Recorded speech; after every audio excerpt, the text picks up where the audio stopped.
Hello everyone. Last video में हमने जो देखा उसको एक बार समराइज करते हैं। लास्ट वीडियो में हमने देखा कि k upon omega raise to the power n, अगर ये मेरे पास ट्रांसफर फंक्शन है, ठीक है, k upon omega raise to the power n, just 1 second, या सो हमने देखा k upon omega raise to the power n, इसका हमने डॉट प्लॉट बनाना देखा था, जिसमें सिंपली हमने 1 अपॉन s के लिए बनाया था।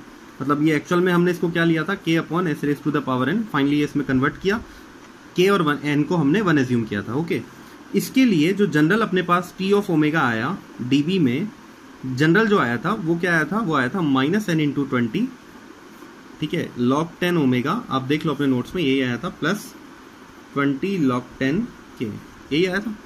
अब देखो आप, इसको मैंने सिंपली आपको किसके लिए बनवाया था, 1 अपॉन s के लिए। ओके, और 1, अब आप इसको अब समझते जाना इसे। देखो, सपोज मैं कह रहा हूं कि मुझे इस बार बनाना है 1 अपॉन एस स्क्वायर के लिए, k की वैल्यू मैंने अभी भी क्या एज्यूम की हुई है, 1 एज्यूम की हुई है। ओके, तो मुझे जब 1 अपॉन एस स्क्वायर के लिए बनाना है, तो यहाँ पे एस स्क्वायर है, तो n की वैल्यू कितनी हो गई, 2। तो इसका मतलब अगर मैं इसका अगर मैं मैग्नीट्यूड प्लॉट बनाऊंगा तो वो कैसे बनेगा, t of omega in dB is equal to, देखो n की वैल्यू 2 है ना इस बार, तो माइनस, मतलब 2 इंटू 20 तो -40, तो ये हो जाएगा -40 log 10 ओमेगा, और k की वैल्यू तो 1 ली हुई है, तो ये पार्ट तो पूरा 0 हो जाएगा, तो ये तो हटा दो, इसे 0 हो गया है, ठीक है, ये बचा। अब देखो आप यहाँ पे क्या होगा, जब आप इसकी वैल्यू निकालोगे 0.1 पे, जैसे हमने पहले निकाली थी, तो इस बार ये आ जाएगा -40, आप निकालते जाओ। जब इसको निकालोगे 1 पे, तो फिर ये आ जाएगा 0 dB, ये सब वैल्यूज dB में आ रही हैं। जब इसकी वैल्यू आप निकालोगे t की 10 पे, तो फिर ये आपको दे देगा सॉरी ये +40, ये 0, और ये यहाँ पे आपको दे देगा -40 dB, ठीक है। अब देखो यहाँ पे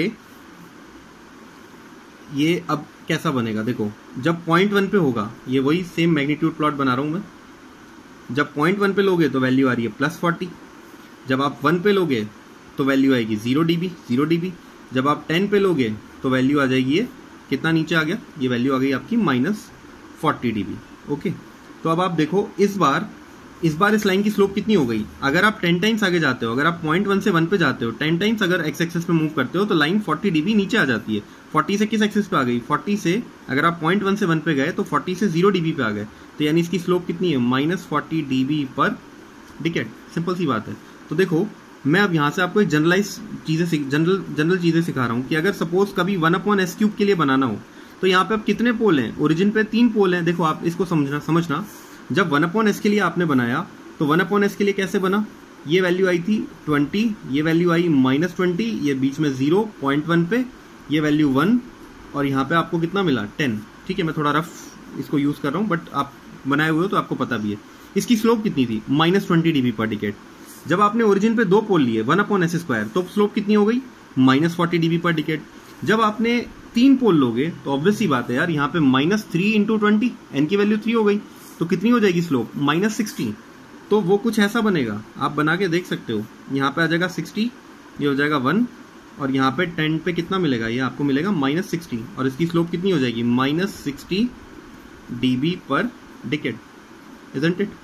तो अब देखो यहाँ से हम एक जनरल चीज समझे, क्या कि अगर मेरे पास ओरिजिन पे 1 पोल है, 2 पोल हैं, 3 पोल हैं, n फाइनली n पोल हैं, अगर मेरे पास ओरिजिन पे ये इस तरीके से पोल अगर ऑलरेडी प्रेजेंस है ट्रांसफर फंक्शन के अंदर, तो मेरी जो स्ट्रेट लाइन है, जो डॉट प्लॉट का मैग्नीट्यूड प्लॉट बनेगा, उसकी जो स्लोप होगी वो कितनी होगी, अगर 1 पोल है तो -20 dB पर डिकेड।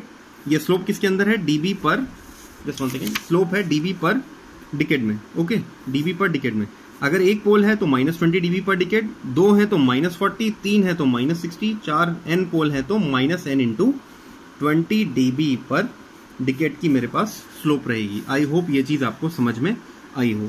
अब उसका उल्टा प्रोसेस समझना। अब आप देखो, सपोज अब मैं आपको शुरू से बताता हूं, देखो हम शुरू से किसके लिए बनाए थे, हम बनाए थे k upon S raise to the power n के लिए, इसी के लिए बनाए। तो देखो इसका उल्टा कर देते हैं, अगर मान लो ये मैं अब यहां से हटा रहा हूं, ये अगर हो इस टाइप से, तो k into s raise to the power n, यानी अब किसके लिए बनने वाला है, अगर ओरिजिन पे n नंबर ऑफ जीरोज हो। ओके, इसका भी पहले सिंपलेस्ट फॉर्म देख लेते हैं कि पहले तो इसको पूरा कंप्लीट कर लेते हैं, ठीक है। क्या होगा यहाँ पे, ये वैल्यू ऊपर आ जाएगी, तो ये यहाँ पे क्या आ जाएगा, k + j0 and 0 + j omega raise to the power n, यही आएगा, ठीक है। इसके बाद में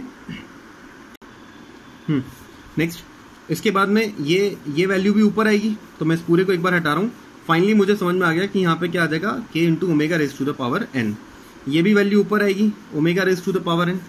ये वैल्यू अब k into omega raise to the power n, तो इस बार ये फॉर्मूला यूज करेंगे, तो इस बार ये साइन किसका हो जाएगा, प्लस का, क्योंकि ये क्या हो गया 20 log 10 k प्लस इस फॉर्मूले से 20 log 10 k raise to the omega raise to the power n आगे आएगा, तो ये साइन इस बार प्लस का हो जाएगा और ये साइन भी फाइनली इस बार प्लस हो जाएगा। तो आप खुद सोच के देखो, सारी अब जो स्लोप पहले नेगेटिव थी वो स्लोप अब प्लस हो जाएगी।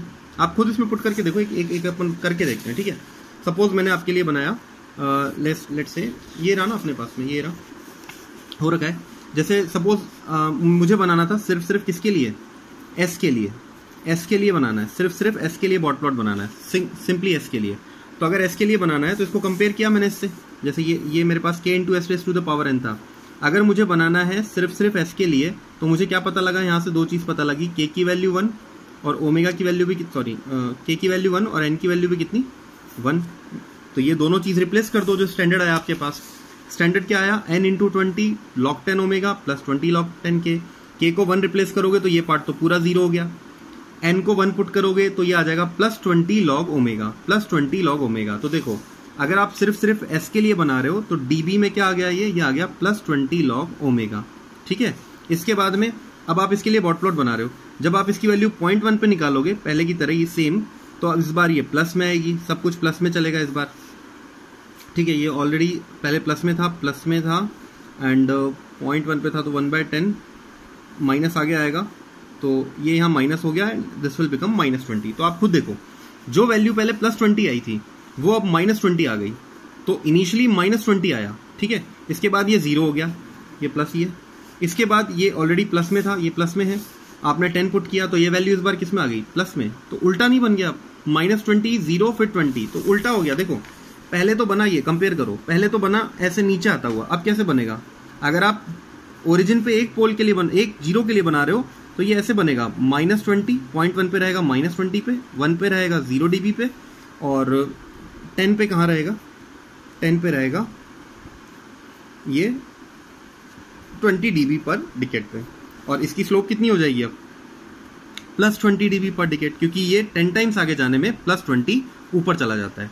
तो अब आप समझना कि अगर ओरिजिन पे एक 0 है तो उसकी वजह से कितनी स्लोप मिलेगी। देखो ये तो मैंने किसके लिए बताया, पोल्स के लिए।